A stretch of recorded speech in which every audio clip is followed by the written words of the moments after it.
നമസ്കാരം, എല്ലാവർക്കും സ്വാഗതം. ഞാൻ ഡോക്ടർ മനോഹരൻ, ലീഫ്ടെക് മെഡിലൈഫ്. ജീവിതം കരുപ്പിടിപ്പിക്കാനായുള്ള ഓട്ടത്തിനിടയിൽ നഷ്ടങ്ങളെയോർത്ത് ദുഃഖിക്കുകയും വരാനിരിക്കുന്ന സൗഭാഗ്യങ്ങളെയോർത്ത് ഇന്നത്തെ സന്തോഷത്തെയും മനസ്സമാധാനത്തെയും ഇല്ലാതാക്കുകയും മുന്നിൽ കാണുന്നതിനോടെല്ലാം വെറുപ്പും വിദ്വേഷവും പ്രകടിപ്പിക്കുകയും ജീവിതത്തിൽ ആഗ്രഹിച്ച ചിലതൊക്കെ നേടാനാകാതെ നിരാശയും ചുറ്റുപാടുകളോടുള്ള പുച്ഛവും അലറിപ്പായുന്ന വാഹനങ്ങളുടെ കാതടപ്പിക്കുന്ന ശബ്ദവും ആകെ അസ്വസ്ഥമായ ഒരവസ്ഥ അല്ലെങ്കിൽ ഭ്രാന്തമായ ഒരവസ്ഥ, ഇതിനെയൊക്കെ അതിജീവിക്കാൻ പലർക്കും കഴിഞ്ഞു എന്ന് വരില്ല. ചിലയൊക്കെ ഡിപ്രഷനിലേക്കും ചിലപ്പോൾ ജീവിതത്തിൽ നിന്ന് തന്നെ പോയേക്കാം. മറ്റു ചിലർ സ്വന്തം വിധിയെ പഴിച്ചു തിരക്കിനിടയിൽ ജീവിതം തള്ളി നീക്കുന്നുണ്ടാവാം.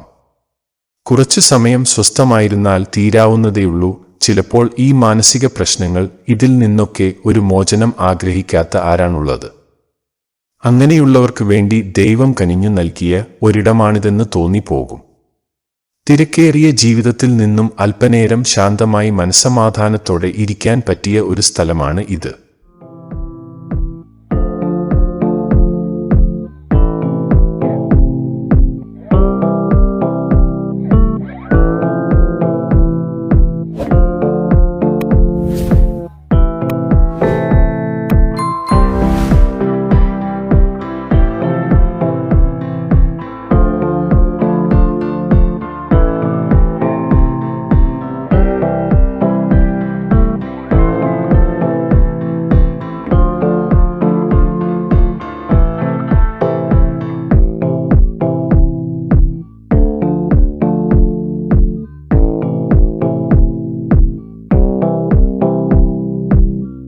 വളരെ വിരളമായി കാണുന്ന സ്ഥലങ്ങളിൽ ഒന്നാണ് ഇത്. വീഡിയോയിൽ കാണുമ്പോൾ അത് എത്രത്തോളം ആസ്വദിക്കാനാകും എന്നെനിക്കറിയില്ല. കോട്ടയത്തെ നീരിക്കാട് എന്ന് പറയുന്ന അതിമനോഹരവും സ്വച്ഛവുമായൊരു സ്ഥലമാണിത്. ഇവിടെ കാണുന്ന ഈ മുളങ്കാട് നട്ടുപിടിപ്പിച്ചതാണ് എന്ന് തോന്നുന്നു. മീനച്ചിലാർ, മീനന്തറയാർ, കൊടൂരാർ പുനർസംയോജന പദ്ധതിയുടെ ഭാഗമായി Neerikkad tourism development society, Harithakerala mission, ജലസേചന വകുപ്പ്, വനം വകുപ്പ് തുടങ്ങിയവയുടെ സംയുക്താഭിമുഖ്യത്തിലാണ് തണലോരം എന്ന ഈ ജൈവ വൈവിധ്യ പാർക്ക് ഇവിടെ സ്ഥാപിച്ചിരിക്കുന്നത്.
ഇപ്പോൾ അധികം സംരക്ഷണമുള്ളതിന്റെ ലക്ഷണങ്ങൾ ഒന്നും ഇവിടെ കാണുന്നില്ല. എങ്കിലും ഇവിടെ വരുമ്പോൾ കിട്ടുന്ന ഒരു വൈബ് പറഞ്ഞറിയിക്കാൻ കഴിയില്ല.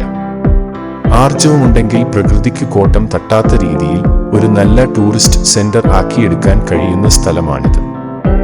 ഇവിടെ എത്തുന്നവർക്ക് വേണ്ട ഇൻഫർമേഷൻ കൊടുക്കാനും ബോട്ടിംഗ് പോലുള്ള വിനോദങ്ങൾ ഏർപ്പെടുത്തിയാൽ അത് സർക്കാരിന് ഒരു വരുമാനം കൂടിയാകും. അതുപോലെ ടോയ്ലറ്റ് പോലുള്ള സൗകര്യങ്ങളും കുടിവെള്ളവും തുടങ്ങി കൊച്ചു കൊച്ചു കാര്യങ്ങൾ ചെയ്താലും മതിയാകും. പ്ലാസ്റ്റിക് മാലിന്യം ശേഖരിക്കാനും അതിവിടെ തള്ളാതിരിക്കാനുമുള്ള ബോധവൽക്കരണവും അത്യന്താപേക്ഷിതമാണ്.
നല്ല വെയിലുള്ള സമയത്താണ് ഞാനും എൻ്റെ സുഹൃത്തും കൂടി ഇവിടെ എത്തിയത്. എന്നാൽ അതിൻ്റെ യാതൊരു ബുദ്ധിമുട്ടും ഇവിടേക്ക് കയറിയപ്പോൾ ഉണ്ടായില്ല എന്നു മാത്രമല്ല, നല്ല കുളിർമയുള്ള ഇളം കാറ്റും ഈ മരങ്ങളുടെ തണലും നിശ്ചലമെന്നു തോന്നുന്ന ഈ പുഴയും എല്ലാം സമ്മാനിച്ചത് ഒരു നല്ല അനുഭവമാണ്. എന്നും മനസ്സിൽ തങ്ങി നിൽക്കുന്ന ഓർമ്മകളായിരിക്കും ഇവിടം എന്ന കാര്യത്തിൽ സംശയമൊന്നുമില്ല. വീഡിയോ ഇഷ്ടമായെങ്കിൽ ലൈക്ക് ചെയ്യുക, കമന്റ് ചെയ്യുക, ഷെയർ ചെയ്യുക, സബ്സ്ക്രൈബ് ചെയ്യുക. ഇനിയും ഈ ചാനലിൽ നിന്നുള്ള വീഡിയോകൾ കാണുന്നതിനായി ബെൽ ബട്ടൺ എനേബിൾ ചെയ്തു വയ്ക്കുക. അതുപോലെ ഈ ചാനലിൽ നിന്നുമുള്ള പോഡ്കാസ്റ്റുകൾ ഇപ്പോൾ യൂട്യൂബ് മ്യൂസിക്കിലും മറ്റു പോഡ്കാസ്റ്റുകളിലും ലീഫ് ടെക് ഇന്ത്യ എന്ന് സെർച്ച് ചെയ്താൽ ലഭിക്കുന്നതാണ്. ദയവായി അതുകൂടി ഫോളോ ചെയ്യുക, സഹകരിക്കുക. വീണ്ടും കാണാം, കേൾക്കാം. Leaf Tech Medilife signing of.